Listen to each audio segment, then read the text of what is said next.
안녕하세요. 돌쇠 뉴스 시작합니다. 13일 AFP를 인용한 지지통신 기사인데요. 제목은 오징어 게임 비영어 작품 첫 에미상 후보입니다.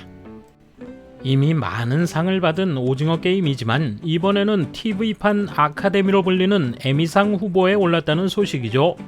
일본 누리꾼들은 자신들의 부진함에 아쉬워하면서도 뭐가 그리 마음에 들지 않는지 아주 난리군요.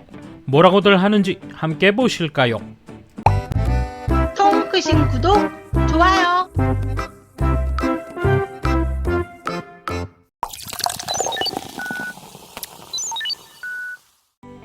미국 아카데미상 TV판으로 불리는 프라임타임 에미상 후보가 12일 발표돼 넷플릭스를 통해 세계적인 히트를 친 한국 드라마 오징어 게임이 영어 이외의 언어 프로그램으로는 사상 첫 후보에 올랐다. 오징어 게임은 올해 최다인 25개 부문에 노미네이트된 미국 HBO의 석세션과 드라마 부문 작품상을 다툰다. 또 이정자가 남우주연상 후보에 오르는 등 여러 연기상에서도 노미네이트 됐다. 오징어 게임은 사회에서 소외된 사람들이 상금을 걸고 아이들 놀이에 도전하는 내용으로 지면 바로 목숨을 빼앗기는 이야기. 넷플릭스 역사상 가장 많이 시청된 프로그램이 됐다. 2020년 아카데미에서 비영어 작품으로는 사상 첫 작품상을 수상한 영화 기생충에 이은 쾌거를 이룰 수 있는 한국 작품이 될지 주목된다. 제74회 에미상 시상식은 9월 12일 미국 캘리포니아주 로스앤젤레스에서 열린다. 전문가 댓글: 첫 번째 경쟁자는 석세션. 드라마 시리즈 작품 부문에서 이겨내기가 쉽지 않은데요. 연기 부문은 확률이 높습니다. 석세션은 남우주연 부문에 2명, 남우조연 부문에 3명, 여우조연 부문에 2명의 후보에 들었습니다. 따라서 서로 비길 가능성이 있는 것입니다. 전미 영화배우 조합상도 작품상에 해당하는 앙상블상은 석세션이었는데 남우주연상 이정재, 여우주연상 정호연이었습니다. 이정재는 방송영화 비평가 협회상에서도 석세션 배우들을 제치고 수상했습니다. 에미상에서는 오징어 게임에서도 남우조연 부문에 이인의 후보가 들었는데 이건 석세션이 강하죠. 에미상 시상식은 후보 입성에 따라 앞으로 더욱 화려해질 것으로 보입니다.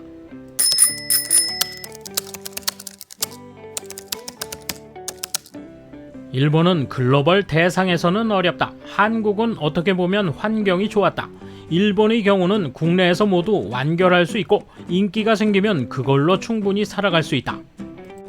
한국의 경우는 국내 시장이 작아 인기를 끌기 어렵고 매출도 나기 어렵다. 그러면 해외로가 된다.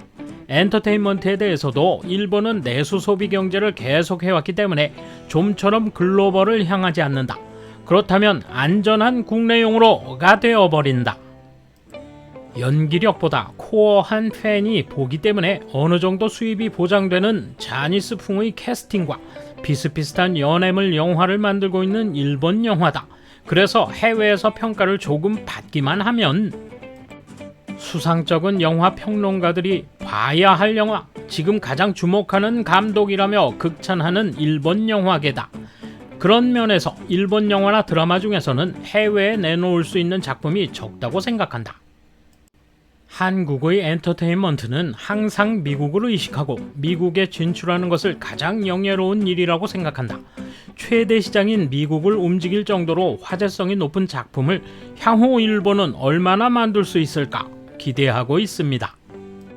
몇 년 전에는 일본 시장에 초점을 맞췄지만 그보다 한 단계 높은 할리우드나 중국에 팔면 파급 효과로 일본이나 아시아 시장에 팔린다는 것을 한국은 깨달았다. 앞으로도 할리우드를 목표로 진출하려고 하겠지. 아쉽지만 일본은 엔터테인먼트 측면에서도 세계를 목표로 판로를 개척하는 면에서도 분명히 한국에 뒤처져 있다. 자니스나 사카미치 걸그룹들이 활개를 치고 텔레비전 방송국이 마음대로 하는 나라에서는 어쩔 수 없지만 외국으로 눈을 돌리는 것도 중요하지만 일본은 갈라파고스처럼 독자적인 길을 계속 갔으면 좋겠다. 일본은 좀 특이해. 정도가 딱 좋아. 기생충도 오징어 게임도 둘 다 모르겠다. 연출과 연기만 보면 좋은 평가를 받고 있고 계속 상을 받고 있으니까 잘 알겠는데 기생충의 마지막 결말의 의미를 잘 모르겠다. 오징어 게임은 말할 것도 없고 뭐가 재미있는지 전혀 모르겠어. 애들이 재밌어 하니까 좋은가 보다 하는 거지. 자기 생각을 정리해 설명할 수 있는 사람은 거의 없잖아. 마지막에서 정리하는 내용은 납득할 수 없는 게 나와. 나는 평판만큼 재미있다고는 생각하지 않아. 오징어 게임은 재미있었다. 스토리만 보면 일본에서도 나올 수 있는 내용이지만 영상 제작이라든지 전체적인 연출이나 구성은 좋았다. 일본 배우도 크게 지는 건 아니지만 일본의 각본과 연출은 촌스럽다. 그리고 무작정 BGM을 넣는 것은 좀 그만두길 바란다. 연기와 대사를 가려 장점이 사라진다. 석세션은 재미는 없어도 미디어 업계의 그늘이나 대통령 선거 내용이 리얼해서 괜찮았다. 오징어 게임은 황당하지만 재미가 있다. 일본의 갈라파고스화가 심화되고 있다. 언제까지나 일본이 제일이라고 믿는 사람이 어이없을 정도로 많다. 어디까지나 아직은 에미상 후보군요. 그런데 벌써 상을 받은 것처럼 난리치는 건 뭐냐? 여기서 분명하게 확인하고자 한다. 에미상 노미네이트라면 1995년 대중문화 부문에서 요리의 철인이 벌써 노미네이트 되어 있었다. 여전히 한 나라를 비정상적으로 지켜 세우려는 패거리들의 의도적인 사기가 아니라면 비영어권 최초를 빼고 그냥 노미네이트 됐다고 해야 하지 않을까? 올바른 지식이 있는 분의 의견을 기다립니다. 참고로 이 댓글이 뭔 이야기인가 해서 찾아봤는데 이 글의 에미상은 국제 에미상으로 다른 상을 말한 겁니다.